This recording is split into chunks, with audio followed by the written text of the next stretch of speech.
Hey everybody, Jared Plew here from Infinity Title, bringing you another video. Please be sure to like and subscribe. I appreciate all the support. Today we're going to be talking about consumer debt. This is a topic, if I'm being honest, that I did not really want to get into. I was a little bit nervous about what I would find out, but it's all good. We jumped into it and learned some stuff, and happy to and excited to share that with you. So all the information that I'm getting out to you is directly from the Federal Reserve. This is from the website of the New York Federal Bank, and pretty much all the data that I share with you in my videos is coming from the Fed. Just trying to keep that data pure, but they put out this great article, and so there's a few graphs on here that I'm just going to share with you. And you know how much I love graphs, and I thought about recreating these in my own spreadsheet, but why do the extra work when they've done it so well? So this graph is total debt balance. So in red you're seeing the non-housing debt, and in blue is housing debt. It's interesting to look at this and how almost parallel they run with each other. It definitely looks like that gap is increasing recently. Not real recent. I mean, it started kind of separating from one another back in 2014 or so. Interesting to note that in 2008 there was kind of a peak. And in 2008 we had the financial crisis, where a lot of people lost their homes, they lost their jobs. It was hard to, and values in real estate and everything really came down. So people were underwater on their cars, their toys, their homes. And so the incentive, and a lot of them lost their jobs, so the incentive to make those payments obviously went down, and so they got rid of stuff, and so the total debt went down. And it's interesting to me that debt continued to go down for so long. I mean, we're looking at 6 years or so where the debt went down, and then it started to come back up, turn the other direction. You can see too right here in 2020, there's a little bit of a plateau, maybe came down a little bit after the pandemic hit. I think the pandemic was such a short crisis that you don't see it a whole lot in this debt. I mean, it seemed like a month or two there where we didn't know what was going to happen, but the economy and the real estate market quickly rebounded and got back to work. So if we look at this graph, this is breaking it down. So this is just non-housing debt or consumer debt. So you've got student loans, other credit card, and auto loans. This one's interesting to me with the student loans, how much that's kind of increased and kind of widening that gap. I would be really surprised if that continued to trend that way.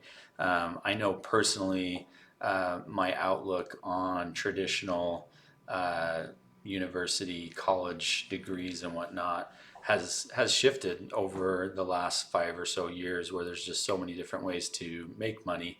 And college is, I'm at that age where I've got one daughter that's gone through technical school already. I've got another one that's graduating this year and looking to go to college, and I'm suddenly realizing how expensive college is. So that's kind of what's changing my mindset on that. So I'd actually be surprised if that continues to go that way. There's just so many different avenues you can go with higher education.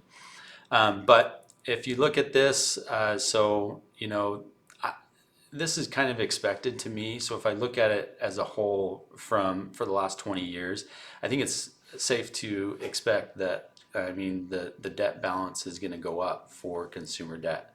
And that's just kind of the trend that we're going. And I don't think that that's really much cause for concern. Now, I will say that this is a lot of money that we're talking about. These are in the trillions. So there is a lot of debt out there that can be worrisome if it gets out of control.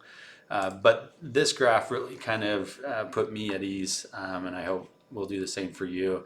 These are 90 plus days delinquent on the different consumer debts. So, well, and this has housing in it as well. So in orange and purple are home equity and mortgage debt. So you can see delinquencies, excuse me, you can see that those are next to zero. I mean, which is expected. I mean, most everybody right now has equity in their home. So if you can't make your payment, don't let the bank take it back. Just sell your house and walk away with money. So that's expected. If we just look at credit card delinquency, it's the blue line here. And as expected, back in 2008, it kind of skyrocketed. That's right when a lot of people lost their jobs, and values and things went down drastically. So it's expected that delinquencies would go up during that time.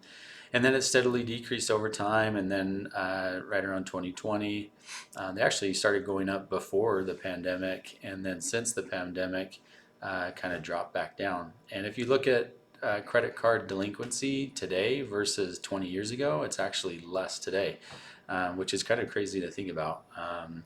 So this graph really put me at ease. And so I think that, we're in pretty good shape. Now, if we look at these numbers, and at credit card debt, we're just going to look at credit card debt here for a minute.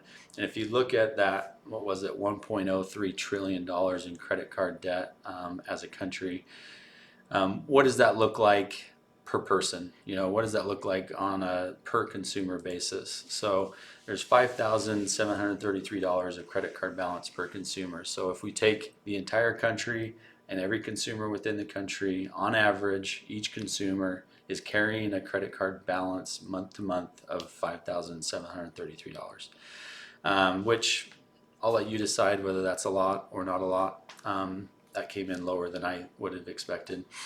Now, if you're married and you've got two consumers in your home, then that household average would be double that. So you're looking at $11,400 in household credit card debt. So that's fairly high.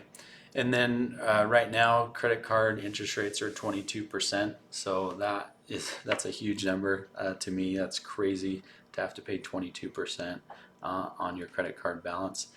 So the big question mark that I had kind of going into it was like, how are people making if the credit card interest rates are 22%, how are people making that payment every month? And as you know, when you receive your bill from your credit card, you have a few options on what you can pay. You can pay the entire balance, that every charge that you've made, you can pay it all. You can pay the interest only, so just covering the interest. Or you can make the minimum payment, which usually the minimum payment is less than the interest. If you make the minimum payment, then you're not covering the interest, which means that without buying anything else, the balance on your credit card is actually going up, because they just take the interest that you didn't pay and tack it on to the balance of your credit card. So if you were to just make the interest only payment, what would it be? That's $105 a month.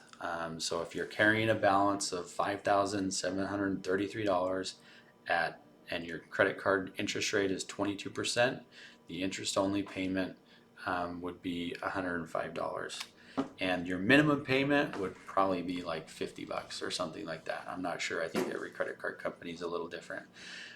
So to me, $105 isn't that much. I mean, it can be a lot of money. Again, it's relative, but I would suspect that the average consumer will be able to come up with $105 or the $50 minimum payment, just to stay out of delinquency. So I think that's why we're seeing those delinquencies really staying low, and it's really not that big of a worry. So in conclusion, if you ask me how are we doing, I think we're all good. I think that obviously, it's never good to have consumer debt. It's never good to carry a balance on your credit card. I wouldn't ever suggest it. Always pay that thing off. But if we look at it as a whole, and if I look at it from the perspective of, is there an impending crash that's going to be caused by delinquency and consumer debt, I really just don't see the evidence in it. I don't see that we're going to experience some catastrophic shift in our economy or in the real estate market that's going to be caused by consumer debt balances or delinquencies. So that's where I'm at. I'd love to hear from you. Please comment below. Let me know what you think, and let's talk soon. Thank you.